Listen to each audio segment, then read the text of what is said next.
तो क्या राष्ट्रपति ट्रंप गाजा के लिए मिस्र की योजना को अस्वीकार करके सही कदम उठा रहे हैं?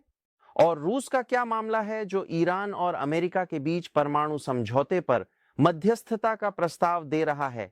इसका बाइबल में क्या निहितार्थ है? और इसके अलावा आज इजराइल को एक नया आईडीएफ प्रमुख मिला है। क्या वह 7 अक्टूबर के बाद की गड़बड़ी को ठीक कर सकता है? रुके रहिए, क्योंकि मैं आपको वह सब कुछ बताने वाला हूं जो आपको जानने की जरूरत है। इजराइल से शालोम। मैं चेनान नाफ्ताली हूं, मध्य पूर्व से नवीनतम अपडेट के साथ।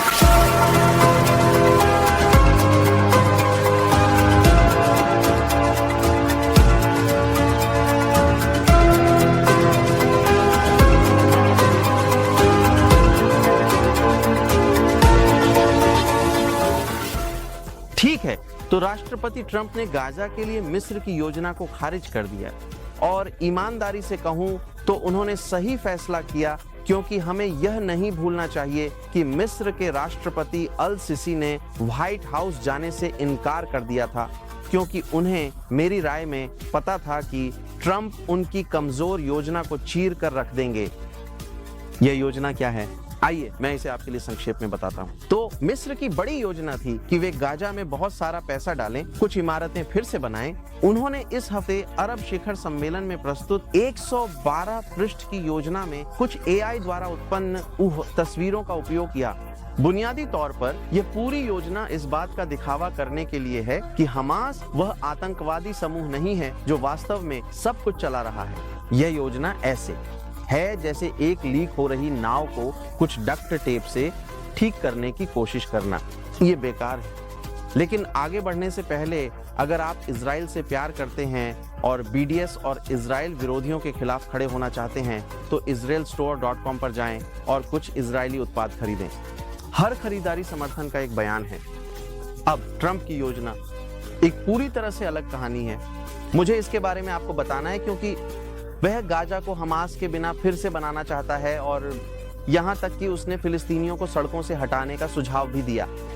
अब उस कदम ने कई अरब नेताओं को पागल कर दिया। लेकिन चलिए यहां सच बोलते हैं, जब तक हमास नियंत्रण में है, हर $1 की सहायता बस और अधिक रॉकेट और आतंकवादी सुरंगों को फंड करने के लिए जाएगी, स्कूलों या अस्पतालों के लिए नहीं। और मैं आपसे एक सेकंड के लिए उससे उन अरब नेताओं के बारे में बात करना चाहता हूं जो अचानक ऐसा व्यवहार कर रहे हैं जैसे उन्हें फिलिस्तीनियों की परवाह है। सुनिए, उनके पास इस समस्या को हल करने के लिए, योजना बनाने के लिए 70 साल से अधिक का समय था। 70 साल। लेकिन किसी चीज को ठीक करने के बजाय उन्होंने बस पूरी करियर बना ली, यह दिखावा करते हुए कि उन्हें फिलिस्तीनी मुद्दे की परवाह है। वे हर मौके पर इजराइल पर हमला करते हैं, लेकिन वास्तव में फिलिस्तीनियों को बेहतर जीवन बनाने में मदद करने के लिए कुछ नहीं करते।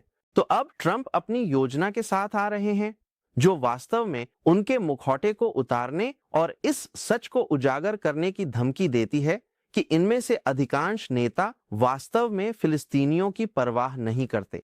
उन्हें बस इजराइल पर दोष बनाए रखने की परवाह है, इसलिए वे परेशान हो रहे हैं। आप जानते हैं, कभी कभी सही निर्णय लोकप्रिय नहीं होता और ट्रंप लोकप्रिय निर्णयों के पीछे नहीं है, वह सही काम करना चाहता है। अगर हम इस कहानी को बाइबल की भविष्यवाणी के दृष्टिकोण से देखें तो सुनिए, तो गाजा में जो हो रहा है वह वास्तव में ज़करिया 12 आस्था 2 और 3 की याद दिला सकता है, जो बात करता है यरूशलेम के बारे में, जो सभी राष्ट्रों के लिए एक कप हिलने वाला और बोझ बन जाएगा। ये चल रहा संघर्ष, जिसमें इतने सारे देश इजराइल और गाजा में हो रही घटनाओं के प्रति जुनूनी है, वास्तव में बाइबल में उस भविष्यवाणी के साथ मेल खाता है।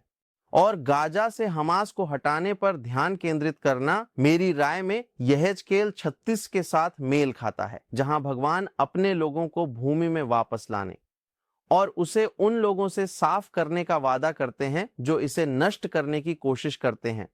यह सिर्फ राजनीति नहीं है, यह भविष्यवाणी का कार्यान्वयन है। अगर आप अपनी बाइबल को जानते हैं तो आप जानते हैं अब कौन सा समय है। रूस ने अमेरिका को ईरान के साथ एक परमाणु समझौते पर बातचीत करने में मदद करने की पेशकश की। यही रूस है जो ईरान, हिजबुल्लाह और हमास को ऐसे घातक हथियारों से लैस कर रहा है जो इजराइल के खिलाफ इस्तेमाल होते हैं। इजराइल ने लगभग सभी हिजबुल्लाह को नष्ट कर दिया, लेकिन लेबनान में इजरायली आक्रमण के दौरान सैनिकों ने कुछ ऐसा पाया जो दुनिया के कई लोगों को नहीं पता। हिजबुल्लाह का शस्त्रागार। ध्यान से सुनो, हिजबुल्लाह का शस्त्रागार रूसी निर्मित एंटी टैंक मिसाइलों और रॉकेटों से भरा हुआ था। और हमास के बारे में क्या? उन्होंने रूसी निर्मित एंटी टैंक PG-7VR का इस्तेमाल किया है। बिल्कुल, हम कुख्यात AK-47 कलाशनिकोव को कैसे भूल सकते हैं, जो दुनिया भर के सभी आतंकवादियों, जिसमें हमास और हिजबुल्लाह भी शामिल हैं, का पसंदीदा हथियार है। मेरा कहना है कि ट्रंप इन सब बातों को जानते हैं। जो कुछ मैंने अभी आपको बताया, ट्रंप ये सब जानता है। वह चेस नहीं खेल रहा है, वह शतरंज खेल रहा है। लेकिन समझने के लिए कृपया, मुझे लगता है कि ट्रंप के कदम को समझने के लिए हमें थोड़ा पीछे हटकर देखना होगा। और जब हम ऐसा करते हैं तो हम तुरंत इस बड़े देश चीन को देखते हैं, जो अमेरिका के साथ व्यापार युद्ध में है। अभी दीर्घकाल में चीन अमेरिका के लिए पुतिन से बड़ा खतरा है। तो व्यापार युद्ध जीतने के लिए शायद एक रणनीति यह है कि रूस को चीन की तुलना में पश्चिम के करीब लाया जाए। क्योंकि अगर रूस, जो दुनिया का सबसे बड़ा देश है, भौगोलिक दृष्टि से पश्चिम के करीब आता है, तो यह वास्तव में चीन और ईरान दोनों के लिए बुरी खबर है। लेकिन फिर मैं नहीं देखता कि यह वास्तव में कैसे हो रहा है। लेकिन ट्रंप ठीक से समझते हैं कि पुतिन किसके साथ सौदे कर रहे हैं। मॉस्को बस एक बड़े योजना का हिस्सा है। अगर आप मुझसे पूछें तो यह विश्वास का कोई संकेत नहीं है। लेकिन मुझे आपको बताना है, ईरान की बात करते हुए उनके लिए वास्तव में कुछ बुरी खबरें हो रही हैं, क्योंकि ईरान मध्य पूर्व में नियंत्रण खो रहा है और यह एक बड़ा मामला है। सुनो, वर्षों से ईरान ने लेबनान और सीरिया का उपयोग अपनी शक्ति फैलाने, इजराइल को धमकाने और तेहरान से भूमध्य सागर तक अपना शिया क्रीसेंट बनाने के लिए किया है। उन्होंने इस परियोजना पर अरबों डॉलर खर्च किए, लेकिन अब वह योजना तेजी से बिखर रही है। बस लेबनान में हो रहे घटनाक्रम पर नजर डालें। नए लेबनानी राष्ट्रपति यूसुफ अयून ने पदभार संभालने के बाद पहली बार सऊदी अरब का दौरा किया। यह दौरा एक स्पष्ट संदेश भेजता है। लेबनान ईरान और उसके कठपुतली हिजबुल्लाह द्वारा धकेले जाने से थक चुका है। हिजबुल्लाह के नेता नसरल्लाह, जिसे इजराइल ने खत्म कर दिया, के साथ अयून के पास वास्तव में ईरान को लेबनान से बाहर निकालने का एक असली मौका है। हमने देखा कि वे ईरान से बगदाद में हिजबुल्लाह के लिए नकद लेकर आने वाले विमानों को उतरने से रोक रहे हैं, जिससे हिजबुल्लाह बहुत नाराज हो गया। सुनो, अगर लेबनान का राष्ट्रपति यह कर लेता है तो यह तेहरान के लिए एक बड़ा झटका होगा। अभी ईरान में शासन वे लेबनान के नए राष्ट्रपति से काफी नाराज हैं। क्या यह वास्तव में इजराइल के साथ संभावित शांति की ओर ले जाएगा? हम केवल आशा कर सकते हैं कि यह वहां जाएगा। लेकिन सुनो, यह वास्तव में यहीं पर नहीं रुकता, क्योंकि सीरिया भी ईरान के हाथों से फिसल रहा है। सीरिया के नए राष्ट्रपति अल जुलानी ने हाल ही में सऊदी अरब का दौरा किया, और यह ईरान के लिए भी बुरी खबर है, क्योंकि सीरिया उसकी योजना का एक महत्वपूर्ण हिस्सा था। ईरानी योजना हिजबुल्लाह को हथियार देने और इजराइल को धमकाने की। याद रखें, ईरान जो करना चाहता था वह यह है कि वह इजराइल की सीमाओं के साथ सीरिया और लेबनान का उपयोग करके सैन्य रूप से अपने आप को स्थापित करे। तो अगर सीरिया लेबनान के साथ सऊदी अरब के करीब आता है, तो यह ईरान के हथियारों के मार्ग को इजराइल की सीमाओं तक पूरी तरह से काट सकता है और क्षेत्र में उसकी शक्ति को गंभीर झटका दे सकता है। सुनो, मुझे कहना होगा, सऊदी अरब यह बहुत समझदारी से कर रहा है, क्योंकि लेबनान और सीरिया को सऊदी अरब के करीब लाकर यह ईरान को अलग कर रहा है और यह सुनिश्चित कर रहा है कि तेहरान का प्रभाव कम हो।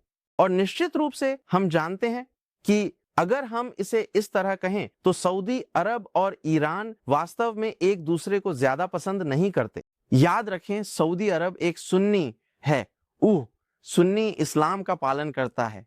ईरान शिया इस्लाम का पालन करता है। दोनों खुद को इस्लाम का केंद्र मानते हैं। यही एक कारण है कि वे एक दूसरे को पसंद नहीं करते। लेकिन ईरान के लिए यह एक बुरा सपना है, मुझे कहना होगा, क्योंकि लेबनान और सीरिया खोने का मतलब होगा इजराइल को धमकाने और क्षेत्र में आतंक फैलाने की क्षमता खोना। बाइबल के दृष्टिकोण से रूस, ईरान और उनके आतंकवादी प्रॉक्सी जैसे हिजबुल्लाह और हमास के साथ जो हो रहा है वह अंत के समय की तरह दिखता है। अंत के समय का वर्णन यजेकियल 38 और 29 में किया गया है। यह भविष्यवाणी गोग और मगोग द्वारा नेतृत्व किए गए एक गठबंधन के बारे में बात करती है। कई लोग इसे रूस और फारस, आधुनिक ईरान मानते हैं, जो इजराइल पर हमला कर रहे हैं। क्या आप सुन रहे हैं? क्योंकि यह देखना कि आज हम रूस और ईरान के बीच बढ़ती सैन्य साझेदारी को देख रहे हैं, और वास्तव में हाल ही में रूसी सैन्य मिसाइल विशेषज्ञों ने ईरान का दौरा किया, जैसा कि रिपोर्ट किया गया था, तो उनका एक साथ करीब आना इजराइल पर हमला करने वाले आतंकवादी समूहों के प्रति उनके समर्थन के साथ मिलकर यह उस स्थिति की तरह दिखने लगा है जिसके बारे में यजेकियल ने चेतावनी दी थी। लेकिन निश्चित रूप से बाइबल कहती है कि यह उन लोगों के लिए अच्छा अंत नहीं होगा जो इजराइल के खिलाफ आते हैं।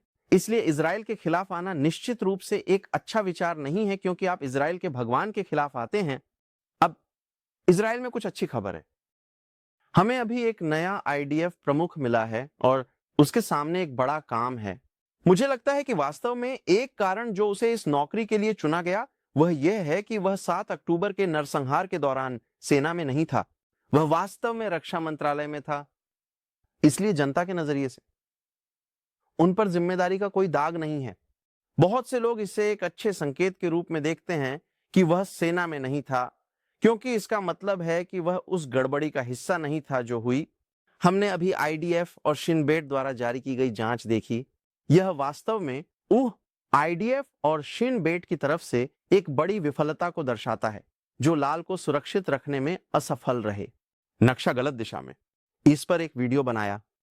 तो यह नया आने वाला प्रमुख वह मेहनती काम करने के लिए जाना जाता है, और यही वास्तव में IDF को अभी की जरूरत है। 7 अक्टूबर के बाद इजरायलियों को किसी ऐसे व्यक्ति की जरूरत है जो विश्वास को फिर से स्थापित कर सके और सेना को पहले से भी मजबूत बना सके, क्योंकि मध्य पूर्व एक महत्वपूर्ण चौराहे पर है। इजराइल के दुश्मन इंतजार नहीं कर रहे हैं। हम उन्हें वास्तव में सब कुछ एक साथ जोड़ने की कोशिश करते हुए देख रहे हैं। वे बहुत कमजोर स्थिति में हैं, लेकिन हम अब रुक नहीं सकते। हमें काम पूरा करना है। यह किताब, अगर हम बाइबल में वापस जाएं तो यहेजकेल की किताब में अंतिम दिनों में इजराइल के खिलाफ आने वाले देशों के बीच एक गठबंधन के बारे में बात की गई है। रूस और ईरान करीब आ रहे हैं। यह निश्चित रूप से देखने लायक लगता है, खासकर जब यह एक परमाणु समझौते के बारे में हो। याद रखें, ईरान अभी भी अपने परमाणु हथियार को आगे बढ़ाना चाहता है, निश्चित रूप से शांतिपूर्ण कारणों के लिए नहीं। तो जब बाइबल किसी चीज के बारे में चेतावनी देती है तो शायद उस पर ध्यान देना वो एक अच्छा विचार है। दोस्तों, मध्य पूर्व में जो कुछ भी हो रहा है सभी आप जानते हैं, साथ ही सेंसरशिप और फेक न्यूज के बारे में। कृपया इस तरह के और अपडेट के लिए मेरे YouTube चैनल को सब्सक्राइब करना ना भूलें। हम इसमें एक साथ हैं, हम एक दूसरे का साथ देते हैं। उस घंटी को दबाओ, उस लाइक बटन को दबाओ। आपका बहुत बहुत धन्यवाद देखने के लिए। शालोम, और अगली बार मिलते हैं।